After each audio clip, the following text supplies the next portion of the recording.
I got new shades. Well, I guess they're not sunglasses, but they're the transitions, which is when you go outside and they turn into sunglasses and you come back in and everything's crazy. And I also got contact lenses, which suck because they hurt and they're very hard to put in, and I've unnaturally long eyelashes for a guy, so that's fun.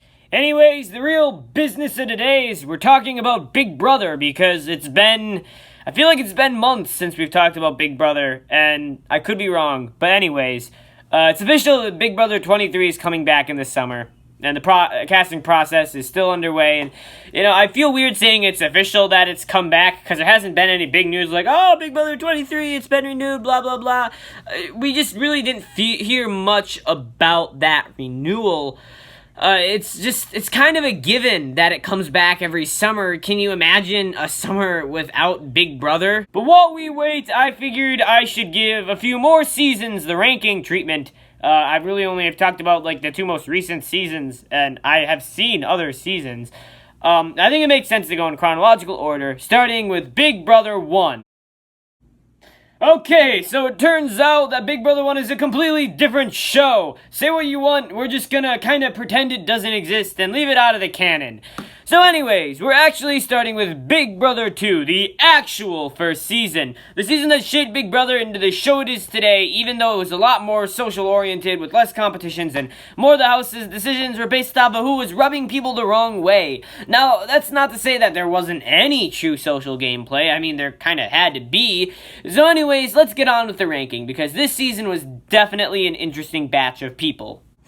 I mean, what do you want me to say? This guy has the low honor of being the first house guest to be removed from the game by production. He started off as one of the dudes. He seemed to be a pretty likable, fun-loving guy, but it didn't take long for him to spiral way out of control. As time went on, his more aggressive and abrasive sides were pushed to the front of his persona within the house, and people really started to resent him for it.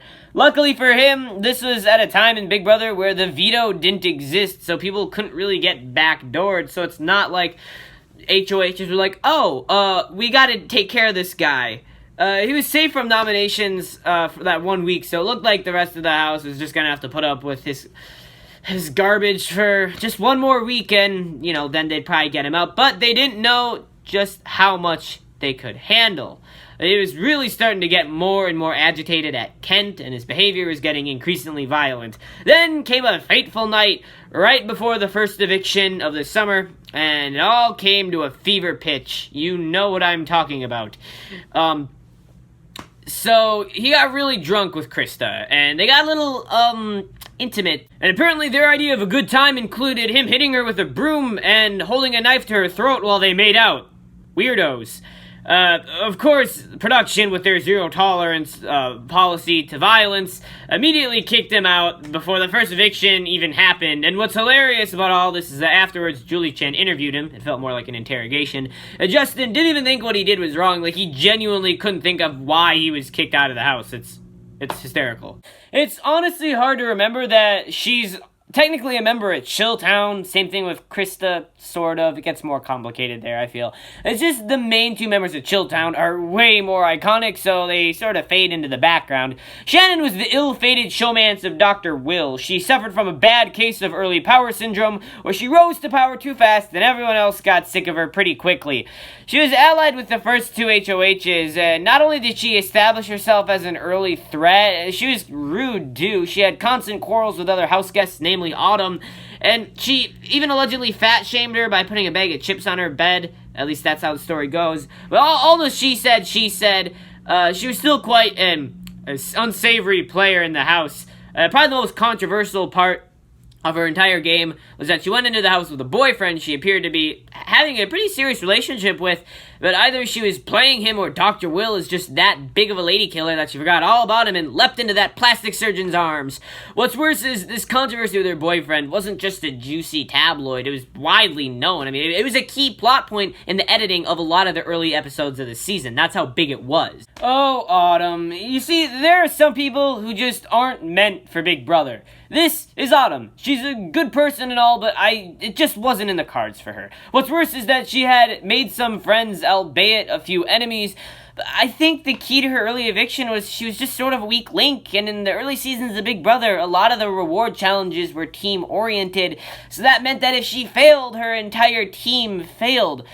She was also, if I recall, a really emotional person, and it was just kind of exhausting for a lot of the people around her, especially her, roommates. She was ultimately put on the block week 2 against Kent, and even though Kent proved to be not the greatest person either, everyone decided to vote on him. She was second evicted, but she was technically the third eliminated because of Justin's whole expulsion thing. Okay, so this might be the highest up I will ever place the first boot. And keep in mind, I mean the first true boot, because although Justin went first, he wasn't booted by the players themselves. I don't know how many times I'm going to bring up Justin, because apparently he wasn't that big part of the season. Sure, he had the whole knife thing at the beginning, but, he was gone right away. Anyways, Cheryl was the grandmother of the house, and everyone loved her. A little weird how Will was kind of attracted to her. Not really gonna go too far into that, but I thought that was kind of weird. So why was she evicted so early? Well, this is gonna hurt your brains, guys. It hurt mine. Because the players in this season were wise beyond their years. I mean, for the second season, some people were really making some 100,000 IQ plays.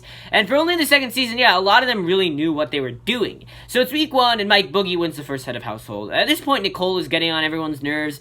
So Mike naturally put her up against Cheryl, thinking that nobody would want to sacrifice Cheryl over Nicole. But only a few days later, most of the house came to their senses. They looked at Cheryl and thought, look at this woman. She's nice. She's liked by everyone, and considering the shape she's in at her age, she might be a tough physical threat. She's up on that block because she's likable, to divert us to vote for the other person on the block, but maybe instead, that's why we should vote for her. If she makes it to the end, she'll win over all of us. And so they did, and it was truly shocking. Even Nicole was left wondering how she made it through the entire week.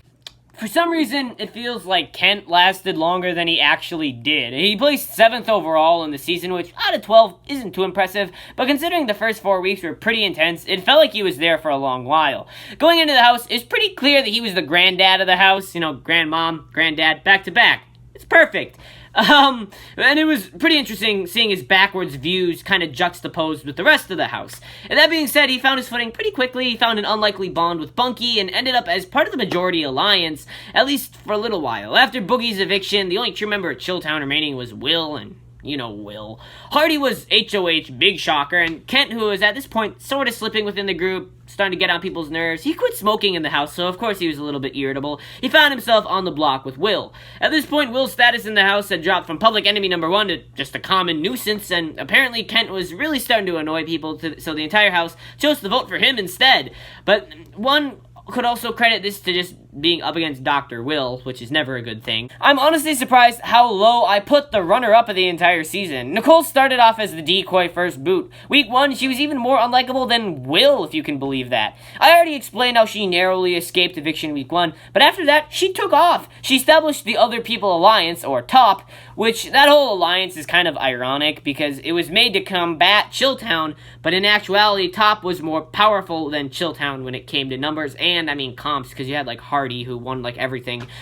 I feel like that's just a fact that fans are reluctant to admit. Anyways, from there on, Nicole was never really a target, and it was looking like either her or Hardy would win the entire thing. And that was until the Final 4, when Monica won HOH. At this point, it was down to Nicole, Hardy, Monica, and Will, and Monica and Will were aware of Nicole and Hardy's Final 2 alliance. It wasn't that hard to figure out. They were working together. So Monica and Will strike up a deal, and Monica nominates Nicole and Hardy. Fortunately for her, Will spares her at the eviction, and Nicole even wins the final head of household. She takes Will, and yeah, that didn't go very well for her. She lost by a vote of 5-2, but I will admit she definitely was a suitable runner-up. I just didn't like her all that much. The only reason she made it as far as she did was because she was a good player. Besides that, she wasn't that likable in my opinion.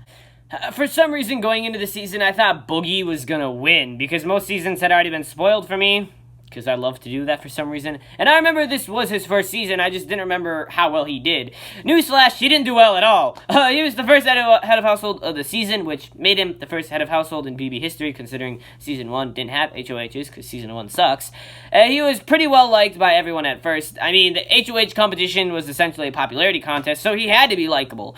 Then when he displayed a strong alliance with Will, I feel like he was beginning to be targeted by association, but he also kind of had a bad attitude. I just don't see him being necessarily unliked all of a sudden in this house. It's week 4 and Kent is head of household. He puts up Mike and Krista, who are beginning to develop some hybrid of a showmance or flirtmance. It wasn't necessarily clear.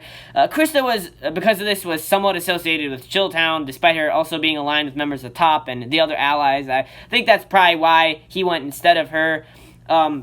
And also, I have to, kind of interject here that, I don't know why I say that, because I'm interjecting myself.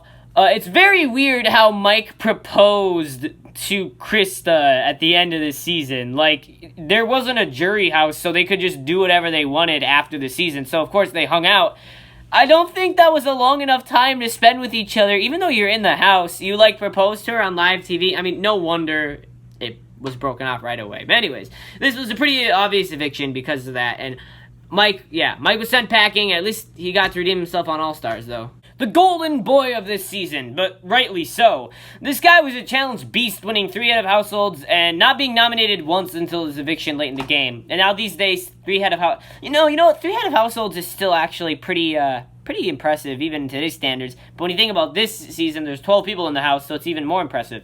He seemed to be everything we've seen in future winners: physical strength, a good attitude, and general likability. Now, one observation I made about this season especially is that it feels like a lot of people were just evicted when the rest of the house became sick of them, not because of any strategical benefits or detriments. If the latter was the case, I bet Hardy would have gone sooner, because his negative qualities didn't really show until the 3rd act of this season. His vain side was first shown on a grand scale when he started to butt heads with Bunky while Bunky was on his way out, and we all know how that ended. It was really looking like Hardy was going to win. He had dominated the game the entire season, and I didn't get the impression he was going to make a bitter jury, save for maybe Bunky and Shannon, but he was risking a lot as the outgoing head of household at the Final Four, where Monica wins and puts him up against his number 1 ally. Will makes the obvious choice to give Hardy the boot, because even if Nicole had a good chance at winning against either of them, Hardy was without question going to beat either of them too. I had faith in Krista. I had hope in Krista. I honestly think that Krista may have made it even further if she had just associated with better people. She already struck twice associating with both Boogie and Justin, and after Boogie was evicted, it seems like she was finally in a good spot in the house, working with Lisa, Monica, and Nicole, among others. At least that was the case for about a week. By week 6, Nicole had been tipped off about Krista and Monica possibly sneaking around and working with other people, so Nicole felt she had no choice but to put them both up. I guess Krista had a worse track record with the house than Monica up until that point, because she was voted out by the end of the week. I'm not really sure what there is to say about Bunky. He was one of the most entertaining in the house, and that was it. I liked him a lot personally throughout most of the game, and the rest of the house seemed to like him too. It just never felt like he could win. He may have been relatively safe for most of the game, but he never was gonna be there at the end in my mind. He never won 1 head of household and was never nominated until the week he went home. He made it all the way to the final 5, and I think at that point he was starting to annoy the house a little bit. His beef with Hardy was beginning to form up more, which let's talk about that. If I had to decide who was being worse to each other between the two, I'd say Hardy, because I remember he was sort of badgering him for cigarettes. That's really the only part of the arguments that I remember. But to be fair, Bunky was kind of whiny at times too about that. Also, even a couple weeks before when Kent was evicted, I think that also probably started his derailment, because, that was his number 1 ally in the house, and he took it really hard. I'd say that's probably where his downfall began, and it really demonstrates how important it is for your game to go deep into the season with one person specifically. Now, personally, she was my favorite out of the entire cast. She was funny, and she had a great attitude and outlook on life. She was always making the best out of every situation, and for a while I feel like she was untouchable just because she was so likable. Like, every week, it was not even a question that she was not gonna be up. Like, she obviously was safe.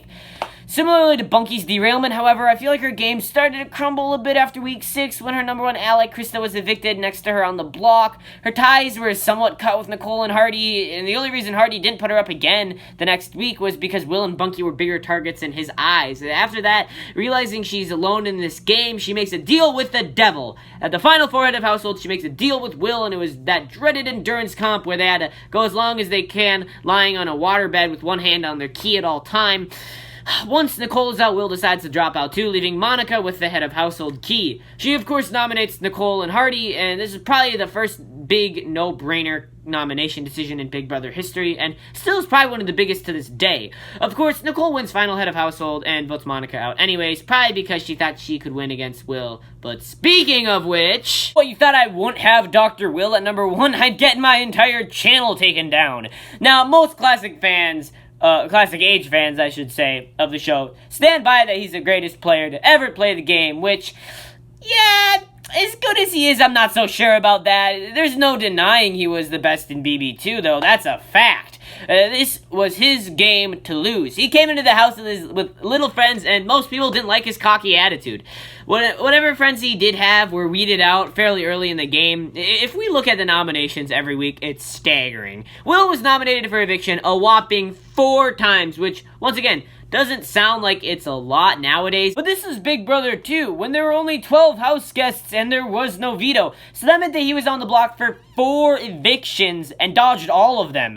It was also important to note that all of the evictions Will was on the block for, with the exception of Bunky's, resulted in a unanimous vote for the other player to go. This includes Nicole's sole vote at the final 3 that brought him to the finale. So for someone that nobody could stand, why did he make it all the way to the end? Because before the GOAT type of player was even fully formed yet, he took that player format and made himself a winning GOAT. Nobody saw the point in sending him home because for this same reason that he found himself on the block in the first place. Nobody liked him. As long as he was in the final 2 with someone, that person was guaranteed the win, or so they thought. It was the same logic behind Cheryl's week 1 eviction, just in reverse and flawed. Because by the 3rd act of the season, it was too late for the rest of the house to realize what they had done. Will was beginning to pull the strings just like he'd always done, except now some people were starting to buy it. He made an alliance with Monica, and he even seemed to be possibly working with Nicole. I know, shocking.